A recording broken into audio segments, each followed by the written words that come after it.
Hello guys welcome back once again. मैं राहुल सिंह, आपका teacher, आपका ट्रेनर, आप सभी का फिर से एक बार आईसीएल क्लासेस में वेलकम करता हूं। और आज हम अपने शेयर मार्केट के कोर्स के डे 2 में चलते हैं। और प्रीवियस क्लास में आपने प्राइमरी मार्केट और सेकेंडरी मार्केट तक के पार्ट 1 तक को सीख लिया है। आइए अब डे 2 में चलते हैं। और मैंने आपसे प्रॉमिस किया था कि 10 से 15 डे का ये हमारा कोर्स सेशन रहेगा, जिसमें आप प्रॉपर तरीके से शेयर मार्केटिंग के स्ट्रक्चर्स को जानेंगे, पहचानेंगे और लाइव डेटा पर आप ट्रेडिंग करना मेरे से सीखेंगे। तो डे 2 में चलिए एक एक पॉइंट बना के हम चलते हैं और प्रॉपर तरीके से लर्निंग भी करिएगा, नोट्स भी बनाइएगा। जिन्होंने मेरा चैनल अभी तक सब्सक्राइब नहीं किया है, जो बिल्कुल ज़ीरो से हीरो बनना चाहते हैं शेयर मार्केटिंग में, वो चीज़ों को, इस चैनल को सब्सक्राइब कर लें फटाफट से। देखिए गाइज, आज हम बात करेंगे आईपीओ या एफपीओ एप्लीकेशन मेथड। आपसे इंटरव्यू में जो पूछा जाता है वो आईपीओ की फुल फॉर्म पूछ ली जाती है ना, और कई बार एफपीओ की पूरी फुल फॉर्म पूछ ली जाती है। तो आइए ज़रा ध्यान से समझेंगे। Application can be submitted through bank under ASBA। Guys, इसकी फुल फॉर्म मैंने इसलिए लिखी है ASBA की, ताकि आपको याद रहे। Application supported with blocked amount यानी कि अगर आपने एक बार आईपीओ में पैसा लगा दिया, उतना अमाउंट आपका क्या हो गया, ब्लॉक हो गया। ऐसा नहीं डूब गया, ब्लॉक होने का मतलब है इन्वेस्ट कर दिया आपने प्रॉपर, है ना।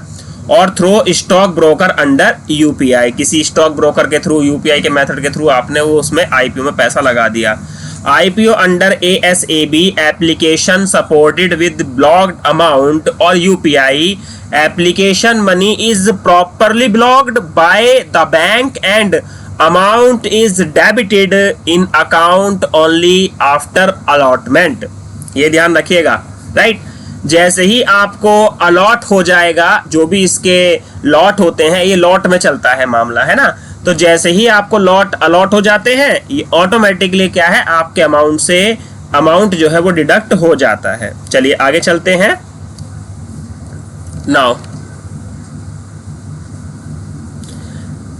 एलिजिबल टू बाय या सेल शेयर्स, अगर हम बात करें तो एलिजिबिलिटी क्या है। देखिए भाई, आपकी सीधी सी बात बोले, भाई बैंक अकाउंट खुलवाना है तो भाई पैन कार्ड और आधार कार्ड चाहिए।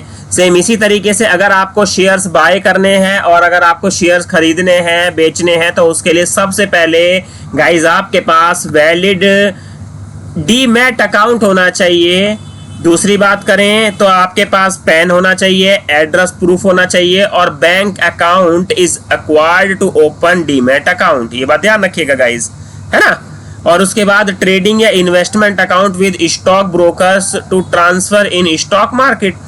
अब जैसे कि कई सारे हैं, 5 पैसा हो गया, है ना, एंजल ब्रोकर हो गया, इसके बाद आजकल जो सबसे ज़्यादा चल रहा है ग्रो करना, तो ग्रो हो गया, है ना।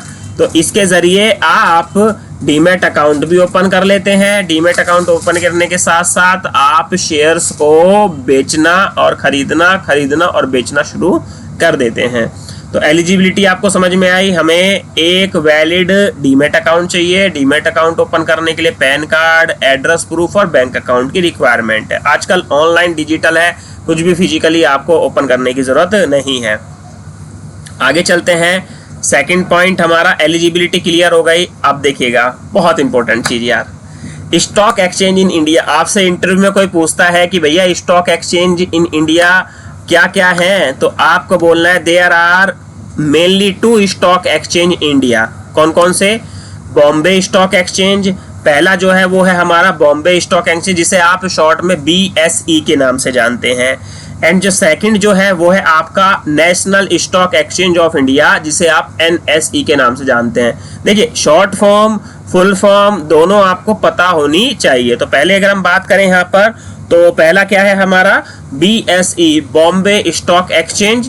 दूसरा national stock exchange of India, जहां पर इन दोनों में ही आप प्रतिभूतियों का विनिमय करते हैं, एक्सचेंज करते हैं स्टॉक्स को। Got it. चलिए, तीनों पॉइंट्स हमारे क्लियर है। पहला, हमारी क्या एलिजिबिलिटी होगी, आईपीओ का क्या मतलब होता है ना। कंपनी जब अपना पहला शुरू करती है, कंपनी अपने शेयर्स इशू करती है, तो उससे पहले आपको आईपीओ देती है, उसके बाद आगे का प्रोसीजर होता है।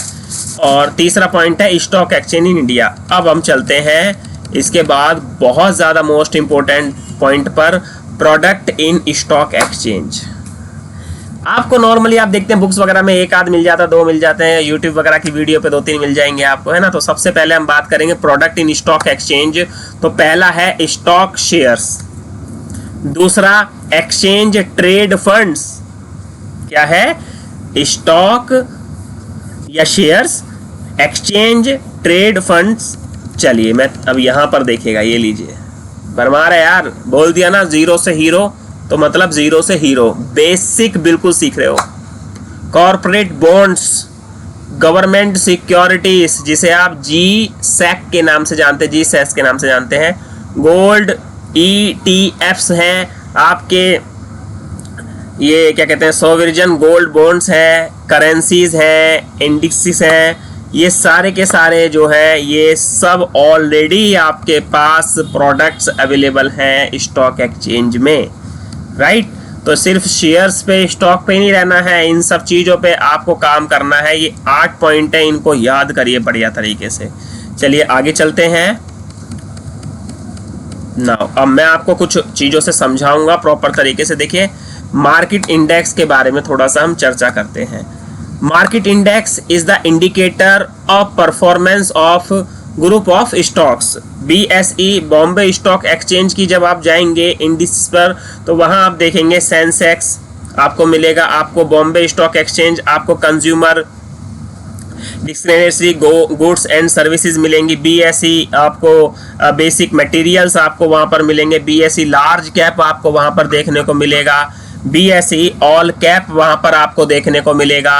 BSE मिड कैप आपको वहां पर देखने को मिलेगा। BSE स्मॉल कैप ETC आपको मिलेंगे। आपने देखा ना आजकल जो म्यूचुअल फंड स्ट्रक्चर्स जो चल रहे हैं ये सारे के सारे, तो ये सब चीजें आपको वहां पर देखने को मिलेगी, राइट। एक पॉइंट और डिस्कस करते हैं, क्योंकि मैं ज़्यादा बड़ी बड़ी वीडियो नहीं बनाऊंगा, मैं छोटी छोटी वीडियोस बनाऊंगा। Most most most most most important NSE national stock exchange की इंडिसेस में देखिएगा, निफ्टी 50, गजब भाई साहब, Nifty mid cap 150 index, Nifty mid cap 50 index. इनके ना प्रॉपर तरीके से ना मैं एक पॉइंट एग्जांपल्स के जरिए आपको एक्सप्लेन करूंगा। अभी आप ये समझिए कि क्या क्या चीजें वहां पर आपको पॉइंट आउट दिखेंगी। Nifty small cap 250 index, Nifty small cap 50 index, Nifty auto index, Nifty bank, Nifty FMCG, Nifty IT ETC। So guys आज की इस वीडियो में हम सिर्फ और सिर्फ इतना करेंगे। मैंने आपको बोला है कि मैं छोटी छोटी वीडियो बनाऊंगा, बहुत 1-1 1.5 घंटे की वीडियो बनाने से कोई बेनिफिट नहीं है। छोटी छोटी वीडियो से क्या है कि आपका इंटरेस्ट बना रहता है, और बिल्कुल आप जब डायरी लेके बैठते हैं तो पॉइंट नोट करने में भी आपको आसानी मिलती है, ठीक है। तो आज की इस सेकेंड डे की क्लास में हम सिर्फ इतना ही सीखेंगे। जल्दी से जल्दी जितना हो सके आप चैनल को सब्सक्राइब करें, शेयर करें, लाइक करें, कमेंट करें। आपकी कोई डिमांड है तो वो मुझे कमेंट बॉक्स में जरूर लिखें। So thank you for watching my video, have a nice day, take care. इसी तरीके से पढ़ते रहिए। 36,000 सब्सक्राइबर हमारी एजुकेशन फैमिली ICL क्लासेस ने पूरे कर लिए हैं। सो आप सभी को thank you so much, have a nice day, take care, bye bye guys.